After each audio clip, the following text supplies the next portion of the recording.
40 ton की 2 विशाल शिलाएं नेपाल से भारत पहुंच चुकी है। नेपाल में 26 जनवरी को इन दोनों शिलाओं को ट्रक पर लोड किया गया था और अनुमान लगाया जा रहा था कि 2 फरवरी को दोनों ही शिलाएं वहां होंगी, जहां बेसब्री से इसका इंतजार किया जा रहा है। जिस रास्ते से दोनों शिलाएं नेपाल से भारत पहुंची है, उस रास्ते पर हजारों लोग इसे देखने के लिए पहुंच रहे हैं, क्योंकि यह दोनों शिलाएं अयोध्या की तरफ बढ़ रही है, जहां राम मंदिर के लिए श्री राम और माता सीता की मूर्ति बनाई जाएगी। दोनों शिलाएं से बनी मूर्ति गर्भगृह में रखी जाएगी या परिसर में या कहीं और, यह अभी तक तय नहीं हुआ है। इस पर राम मंदिर ट्रस्ट अंतिम फैसला लेगा। आपको बता दें कि यह दोनों शिलाएं 600 साल पुरानी है और इन्हें नेपाल के गंडक नदी से निकाला गया है। यह दोनों शालिग्राम शिलाएं कहलाती है, जिन्हें जियोलॉजिकल और आर्कियोलॉजिकल के देखरेख में निकाला गया है। पूजा अर्चना के बाद दोनों शिलाएं को ट्रक पर चढ़ाकर सड़क के मार्ग से अयोध्या भेजा जा रहा है। रास्ते में इन शिलाओं के दर्शन और स्वागत के लिए इन शिलाओं को हाथ लगाकर आशीर्वाद ले रहे हैं। कई लोग तो इन शिलाओं को देखकर भावुक भी हो गए।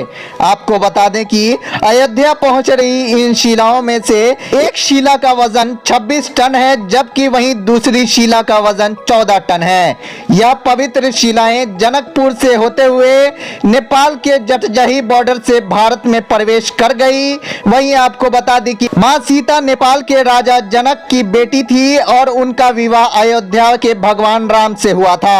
एक और दिलचस्प बात यहाँ पर आपको बता दें कि जिन शिलाओं को अयोध्या ले जाया जा रहा है, उन्हें शालिग्राम भी कहा जाता है। शालिग्राम पत्थर बेहद मजबूत होता है, इसलिए शिल्पकार बारीक से बारीक आकृति उकेर सकते हैं। धार्मिक मान्यताओं के अनुसार शालिग्राम को भगवान के रूप में भी कहा जाता है। नेपाल की जिस गंडक नदी से यह शालिग्राम पत्थर निकाली गई है, उसको आमतौर पर शालिग्राम नदी भी कहा जाता है। यह नदी भारत में प्रवेश करते ही नारायणी बन जाती है। काहे के लिए खड़े हैं? इनके स्वागत में काला खड़ा है? माला अर्पित करने के लिए। अयोध्या धाम के, वृंदावन धाम के, जय जय श्री राम। जय श्री राम। अभी यह शालिग्राम शिला अब जटी से हमारे विश्व हिंदू परिषद के केंद्रीय उपाध्यक्ष आदरणीय जीवेश्वर मिश्र जी और राम जन्मभूमि ट्रस्टी आदरणीय कामेश्वर चौपाल जी, राष्ट्रीय संयोजक पंकज जी और हमारे नेपाल के पूर्व प्रधानमंत्री और मेरे नेतृत्व में यहाँ से यह यात्रा अब दरभंगा के रास्ते प्रस्थान कर रही है। यह सौभाग्य है हमारा कि आज हमें सौभाग्य प्राप्त हुआ कि हमारे नेतृत्व में यह यात्रा जटी से कमतौल, बसैठा, मोहम्मदपुर, ट्रैक्टर, करजा, बरियल होते हुए मब्बी से होते हुए यह यात्रा मुजफ्फरपुर के लिए प्रस्थान कर चुकी है। मैं राजीव प्रकाश मधुकर, विश्व हिंदू परिषद जिला दरभंगा सह मंत्री। ये देवशिला जो निकाले हैं, वास्तव में अगर पूछा जाए तो शालिग्राम का पत्थर सारे विश्व भर में मुक्तिनाथ में ही पाया जाता है, जो पोखरा से आगे है नेपाल में, दूसरे जगह नहीं पाया जाता है।